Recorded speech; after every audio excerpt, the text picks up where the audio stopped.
Good morning, all of you students. सुबह का सुप्रभात। आज जो है क्लास 8 मैथ जो अभ्यास 13D का जो है प्रश्न संख्या 4, प्रश्न नंबर जो है 4 को बताएंगे। इस वीडियो में लिखा हुआ है कि पार्श्व चित्र जो है 13.35 में वृत्त का केंद्र O है और AOB व्यास है। वृत्त पर बिंदु C और D इस प्रकार है कि एंगल CAB बराबर 30 अंश और एंगल CABD बराबर 40 अंश। एंगल CAD और जो एंगल CBD के मान ज्ञात कीजिए। मतलब यहाँ पर जो है पार्श्व चित्र, मतलब यहाँ पर जो है चित्र दिया हुआ है। इस चित्र में जो है वृत्त का केंद्र वो है, यह जो है ओ जो बिंदु ओ वह इस वृत्त का जो है केंद्र है, इस वृत्त का केंद्र है वो। और AOB व्यास है, मतलब यह जो है AOB यह जो है वृत्त का व्यास है, इस वृत्त का।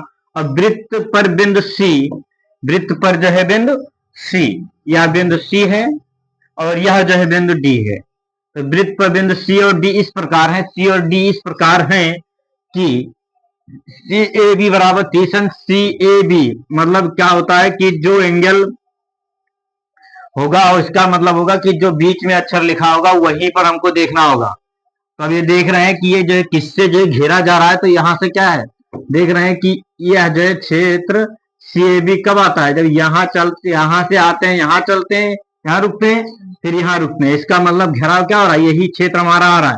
इसका मतलब यह क्षेत्र जो है क्या होगा 30 अंश का होगा। क्या होगा 30 अंश। तो CAB बराबर 30 अंश और ABD बराबर जो है 40 अंश है। तो CAD याद करना है, एंगल CAD मतलब अब जो है तुमको कह रहा है, इसका मतलब देखिए यहाँ CAB कह रहा था तो इतना था, लेकिन CAD कह रहा है तो CAD का मतलब होगा ये पूरा का पूरा, CAD का मतलब पूरा हो जाएगा। अब CBD याद करना है, एंगल जो है CBD के मान ज्ञात कीजिए। CBD का मतलब होगा कि CBD मतलब होगा ये यहाँ ये पूरा कोण ज्ञात करना है। तो ये पूरे कोण को जो है ज्ञात करना है। तो जो है कैसे हल करेंगे देखेंगे। अब यहाँ पर देख रहे हैं कि यह जो है AOB व्यास है, तो यह जो बनेगा एंगल C जो होगा वो जो है अर्धवृत्त का पर बना कोण होगा, अर्धवृत्त पर जो है बना कोण होगा।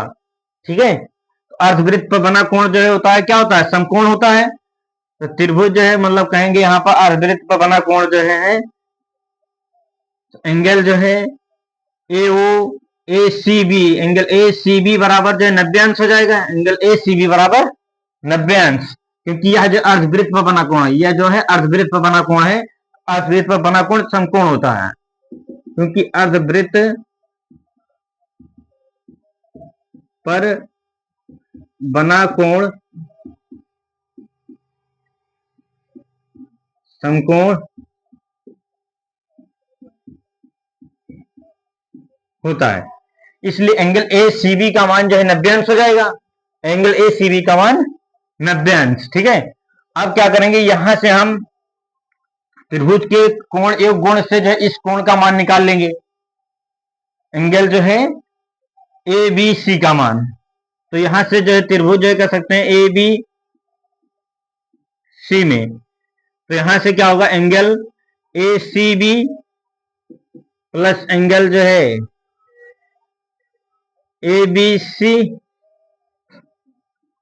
एंगल ABC प्लस एंगल जो है ACB और एंगल ABC और एंगल CAB बराबर 180 अंश, क्योंकि त्रिभुज के कोण योग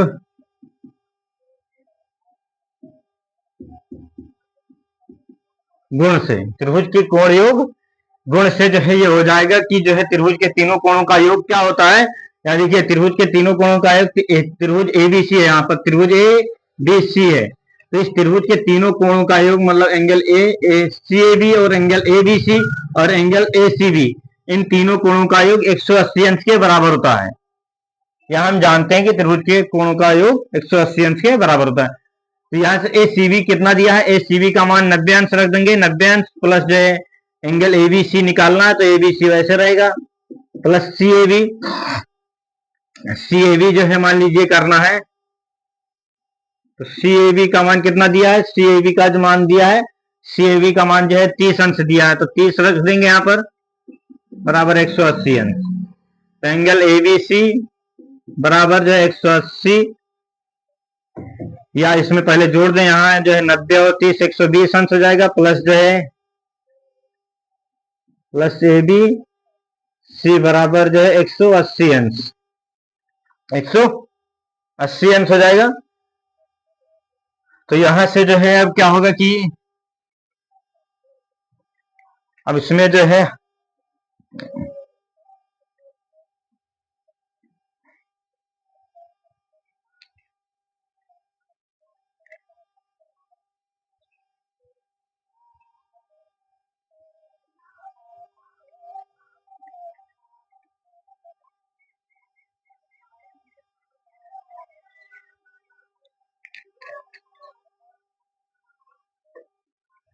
ना, तो एंगल एबीसी का मान कितना हो जाएगा, एंगल एबीसी जो होगा 180, अब ये उस तरफ जाएगा तो इस तरफ प्लस में है, उस तरफ जाएगा तो माइनस में हो जाएगा, माइनस 120 अंश हो जाएगा, यहां से घटा देंगे तो 60 अंश आएगा। एंगल एबीसी का मान कितना आ गया, 60 अंश आ गया। ठीक है, अब हमको ज्ञात करना है कि सी ए डी, वैसे सीबीडी जो है पहले यहां निकाल रहा हूं मैं, सीबीडी निकाल रहा हूं, तो हमको जो है डी ए बी ज्ञात है, डी ए बी या एबीडी जो है ज्ञात है। तो सीबीडी जो होता है, सीबीडी एंगल सीबीडी जो होगा वो बराबर होगा, एंगल सीबीडी जो है बराबर होगा एंगल जो है ABC, angle ABC plus angle जो है एबीडी, इन दोनों का योग करेंगे तो जो है सीबीडी के बराबर होगा। यहां देखिए सीबीडी एंगल मतलब ये पूरा पूरा एंगल क्या होगा, ये निकालना है, इसके लिए क्या होगा, हमको ये एंगल मालूम हो जाए और ये एंगल तो मालूम ही है, ये एंगल मालूम हो जाए तो पूरा का पूरा निकल आएगा, है ना, ये पूरा ज्ञात हो जाएगा। तो इसलिए मैंने पहले सीबीए निकाला है, मतलब सीबी या एबीसी कहें, चाहे सीबीए कहें चाहे एबीसी कहें, बात एक है, तो मैंने पहले इसीलिए निकाला। तो एबीसी का मान कितना है, 60 अंश है, और एबीडी का मान कितना है, 40 अंश है। यहां से दोनों को हल करेंगे कितना आ जाएगा, 100 अंश आ जाएगा। सीबीडी का मान कितना आ गया, 100 अंश जो है आ जाएगा। इस तरीके से सीबीएडी का मान जो है निकल आएगा। अब इसके बाद हमको दूसरा जो है मान निकालना है, दूसरा मान जो है यहां पर जो है बता रहा हूं, सीएडी का मान निकालना है। तो सीएडी का मान निकालने के लिए उसमें क्या करेंगे, त्रिभुज जो है एबीडी लेंगे, त्रिभुज एबीडी, तो त्रिभुज एबीडी में कह सकते हैं, त्रिभुज एबीडी में क्या होगा, त्रिभुज एबीडी लेंगे तो इसमें जो है अब यहां पर जो है ये अब जो है ये नीचे वाला पोर्शन जो होगा ये ए बी जो है क्या है, ए ओ बी जो है व्यास है वृत्त का, तो A B A D B जो है वो क्या है, अर्धवृत्त में स्थित कोण है। ये एंगल ए जो है ये अर्धवृत्त में स्थित कोण है ना, तो इसलिए अर्धवृत्त में जो है स्थित कोण है, तो यह क्या कहलाएगा, या जो है 90 अंश के बराबर होगा। एंगल ए डी बी भी जो है, एंगल ए डी बी भी कितना होगा, 90 अंश के बराबर होगा। अर्धवृत्त में बना कोण है, अर्धवृत्त में बना कोण समकोण होता है, कोण समकोण होता है, इसलिए 90 अंश हो जाएगा। उसके बाद जो है एडीबी है, अब यहां से फिर त्रिभुज के तीनों कोणों का योग लगाएंगे, यही चीज। तो यहां से एंगल जो है, एंगल एडीबी प्लस जो है एंगल एबीडी, एंगल एबीडी, अब एक जो है तीनों कोणों का योग लिखेंगे, एडीबी और एबीडी, और जो है यहां से क्या हो जाएगा, डी